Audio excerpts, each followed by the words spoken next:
Coming forward is Dr.Collence Chisita. He is a professor, he is at the University of South Africa in Zimbabwe, and he is going to be talking to us today about the conundrum of resource sharing in Zimbabwe, the case of academic libraries. Good afternoon. We are so elated, so invigorated, so rejuvenated to have this opportunity to share with you, cross-fertilize each other's minds, mental faculties with experiences, best practices, and everything that we can take home to share. So presenting in an afternoon is very important because you have come from solving problems of, the disequilibriums of the stomach. You have come from restoring your energy, from dealing with attending to your metabolism, needs with regards to food. So I hope you won't feel bored or sleepy as we go through this exercise, isn't it? Okay, thank you so much. Right, I'm from Zimbabwe, but I'm based in South Africa, and we are looking at resource sharing. Resource sharing as an activity in Zimbabwe, it has been strengthened by the proliferation of digital technologies, and also the fact that most institutions have managed to adopt open access policies, and also there's been the development of consortia that bring together different academic libraries so that they can realize what we can call economics of scale. So there I have highlighted socio-economic and technological factors as some of the reasons that have propelled libraries to come together. And the need to come together is very important, especially in Africa, considering that economies at times are not that vibrant enough to proffer support to research, scholarship, teaching and learning. And as a result, libraries are left maybe on their own. So the only way to overcome such challenges is through coming together and working together as a team. So we view resource sharing as a viable option in the fourth industrial revolution, which is the 4IR, where we are talking of the Internet of Things, big data, among other current or novel developments. So we're looking at issues to do with sharing data, collections, infrastructure, expertise, as well as also, if possible, go beyond into sharing space. So in line with the principles of reciprocity, responsibility, and sharing, we believe that resource sharing is the only option for the survival of academic libraries in Africa. We believe that through parabiotic relationships, we can build a symbiotic relationship which can help us to overcome the barriers that separate us and also to overcome the challenges of the paywall. So I have here put the this baobab tree. The baobab tree is very important. It's a common African tree. And we've got a common saying that one hand cannot embrace the baobab tree. So what we are looking at this particular juncture is that resource sharing is something that we need to overcome the challenges that are brought about by the digital technologies and also the fourth industrial revolution. So through cooperation and collaboration, we can then be able to overcome our challenges. We have got basically two library consortia, one dealing with academic libraries that deal with purely academic areas, and others also looking at what we can call pra-academic, technical, and vocational institutions. By the way, they say PowerPoint corrupts. If power corrupts, absolutely. PowerPoint can corrupt you. So I'm not following the PowerPoint. I'm following my mind. You see, right? So we're looking at the sharing of services, capital, human capital, extending the accessibility of resources, what we call democratic access to information, and also reducing costs, promoting the optimum usage of resources in support of scholarship, and also to prevent duplication of effort, so that where we have one library doing its own thing, that becomes a waste of resources and will not get us out of this conundrum that we are looking at. So our statement of the problem is that we have consortia, library consortia, but we don't have a consortia that looks at nationwide access. You see, because resource sharing, we view it in the spirit of humanism, or what we call Ubuntu, where we say, I exist, I am there, I exist because of others. So no institution can stand on its own. So we don't have a nationwide consortia that can help to facilitate cooperation and collaboration and then enhance resource sharing. Therefore, as a result of this lack of a nationwide consortia, you find gaps between one consortia and the other. And this also raises problems of licensing for electronic content. And we propose a resource sharing model independent from the fetters of institutional silos. So we are proposing a resource sharing model that can burst silos. Those are our research questions. I will not go over them all for the sake of time, but basically, how can resource sharing among academic libraries be enhanced to enhance? We used a multi-method approach, qualitative and quantitative, and those are our two consortia, the Zimbabwe University Library Consortium and the College Research Libraries Consortium. The main themes, we used thematic analysis to organize our data according to those motifs or themes. The open access initiative has now become an issue on the agenda, as evidenced by the adoption of the open access policies by nearly 20 of the universities in Zimbabwe. And this is a response to the restrictive access to knowledge, and it has helped to bridge the gap and also democratize access. And the consortium should be praised for taking the lead in promoting open access and also encouraging the adoption of open access policies at both institutional and national level, so that we can develop an informed citizenry and informed people.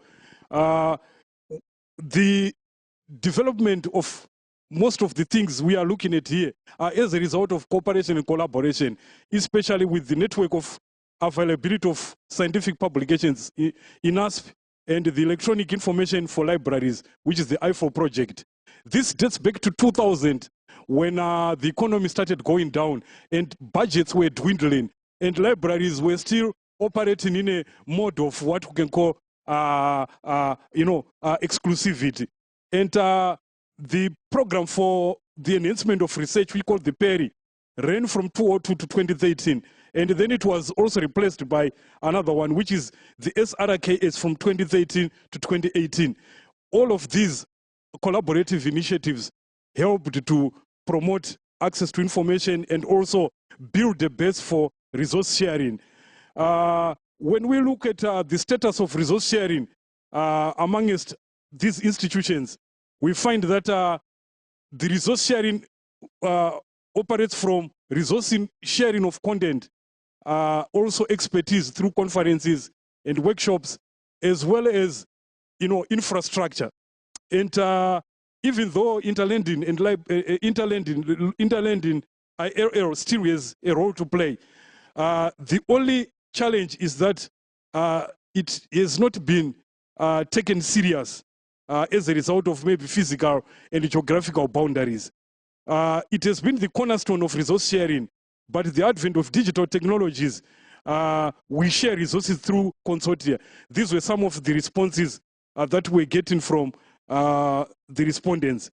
And we find that amongst Zurich, e-resources is the lead activity, with interlibrary loan playing second fiddle. But however, IRL is still there, but the only problem is that it's more of operates on an informal basis, where libraries can enter into an informal arrangement. Other potential areas that we identified for resource sharing were sharing of storage space, cataloging, which was yet to be exploited. And libraries also we're working together to develop an ISO ILL interoperable system that would make it possible to share resources across national boundaries. That's the responses from CARC. For the sake of time, this is what we can call an IFRUNET e-resource package for one of the consortia, where they are getting resources from different publishers, like Cambridge Journals, EBSCO, JSTOR, Oxford University Press, SAGE, among others. The list is inexhaustive. The partnerships have paid off dividends by widening access to databases, the promotion of open access, and also the support for development of electronic theses and dissertations, with currently there are about 19 ETDs. And these also the need to provide students with VPN links so that they can also have access to e-resources beyond their institutions. These are some of the resources that are paying off dividends through partnerships. And the silos which exist as a result of lack of technological complexity, geographic and economic barriers, legal imperatives, restrictions in lending materials, poor internet connectivity, bureaucracy, retrogressive policies, and also the need to adopt silo-busting strategies that prioritize the benefits of cooperation. Right? The model we propose is that where we've got a main account license and the various libraries having access to different publishers to support teaching, research, and scholarship among the academic institutions. We've got their shared cataloging, online referencing, shared circulation, interlibrary loans, shared storage for the sustenance of libraries within the Southern African region in Zimbabwe. Now, the model places member libraries on the same level because some libraries are bigger, some are smaller, some have more funding, some have less funding, some focus on very specific subjects that are technical, others have got a broader, wide spectrum that they cover. The idea was to create what we can call an egalitarian model for access to scholarship. An egalitarian model which would also serve as a silo-busting mechanism, and also which would also serve as a mechanism to remove barriers and promote parabiotic cooperation to enhance resource sharing. The model builds on the strength of all members and to build capacity for self-sustenance and also to increase bargaining power in negotiating a license to scholarships.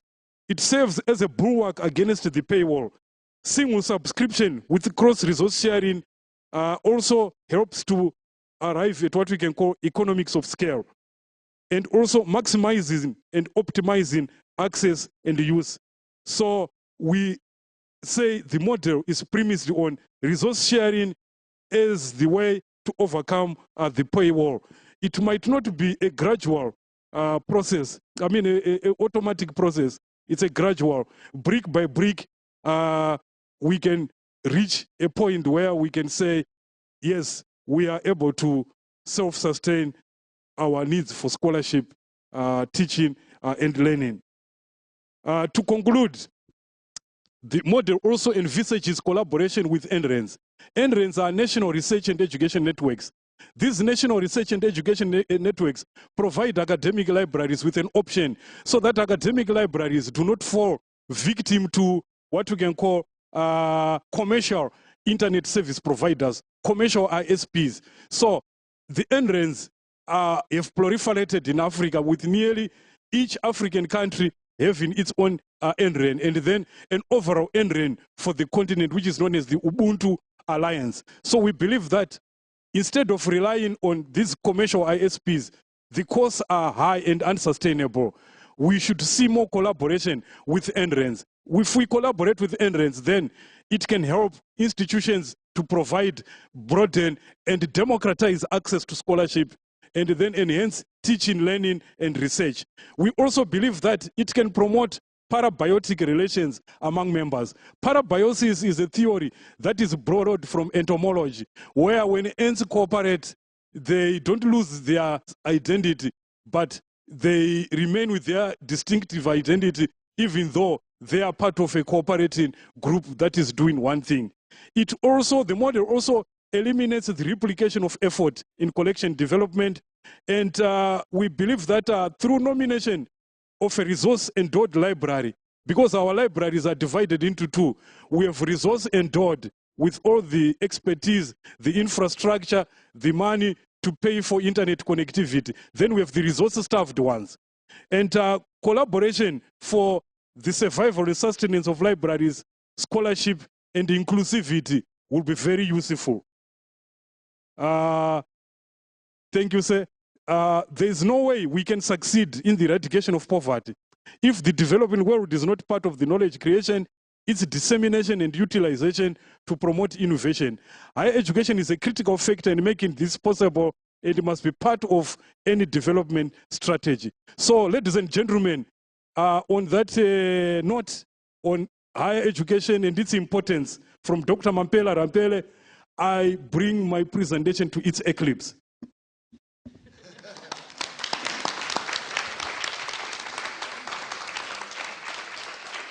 Thank you so much for that presentation. I love that. Was it parabiotic?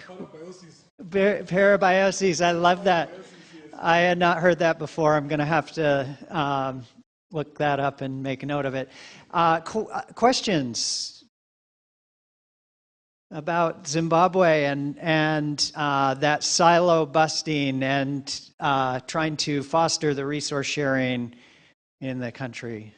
What kind of level of resource sharing do you currently have? Who are your main partners for ILL?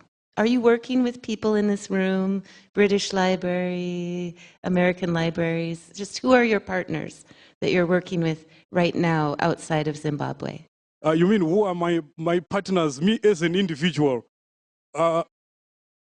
Okay, yes, we work with different institutions, the British Library, the American Library, and also we have partnerships between our consortia and other consortia, interconsortial partnerships and interinstitutional partnerships at a national level, regional level, and also international level. So the whole thing about resource sharing stems from institution within locality, and it goes on beyond. Otherwise, most of the things that we have, we could not have managed to do them without the partnership, let's say with IFEL, INASP, Oxford University, and other bigger universities.